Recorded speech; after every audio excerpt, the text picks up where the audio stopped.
Hello అందరికీ ఎలా ఉన్నారు? నేనైతే చాలా బాగున్నా. ఇవాళ అయితే సండే కదా! సండే అంటేనే నాన్ వెజ్ ఉండాలి. ఉండకపోతే ఇంకా అసలు ఆ రోజే సండే అన్నట్టే అనిపియదు. ఇంకా అలాంటి మనకి బర్డ్ ఫ్లూ అని చెప్పి భయపడిచ్చేస్తే మనం ఏమన్నా తగ్గుతామా ఏంటి? దానికి ఆల్టర్‌నేట్‌గా మటన్ తెచ్చేసుకున్నాం మేమైతే. సో, ఇంక నేనైతే ఇక్కడ ఫ్రై అనుకున్నా. బట్ కాకపోతే అది కాస్త సెమీ గ్రేవీలా అయిపోయింది. సో, దానికోసమైతే ఫస్ట్ పాన్ పెట్టుకొని పాన్‌లో ఆయిల్ వేసుకోండి. ఆయిల్ హీట్ అయిన తర్వాత సన్నగా కట్ చేసి పెట్టుకున్న ఒక ఆనియన్, అలాగే 2 పచ్చిమిరపకాయలు, కొద్దిగా జింజర్ గార్లిక్ పేస్ట్ వేసుకొని మంచిగా అది కుక్ చేసుకోండి. దాని తర్వాత ఇక్కడ నేను మటన్ అయితే చిన్న చిన్న పీసెస్‌గా కట్ చేసుకొని ఈ పసుపు, ఉప్పుతో మంచిగా కట్ చేసుకున్నా. అందుకే ఆ కలర్ అలా ఉంది. తర్వాత ఇందులోనే కొద్దిగా ఉప్పు, కొద్దిగా లైట్‌గా పసుపు వేసుకొని వాటర్ వేయకుండా ఇలా మంచిగా దగ్గరకయ్యే వరకు కుక్ చేసుకోండి. ఇదైతే కొంచెం ఇది కొబ్బరి పేస్ట్ అనమాట.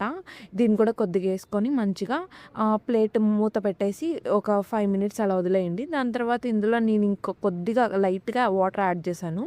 తర్వాత ఇందులోనే ఒక హాఫ్ టమోటా కూడా ఏస్తున్నా. నాకు టమోటా ఉంటే ఇష్టం అని చెప్పి కొంచెం యాడ్ చేసుకున్నా. మీరు కావాలంటే వేసుకోండి, లేకపోతే స్కిప్ చేసేసేయండి.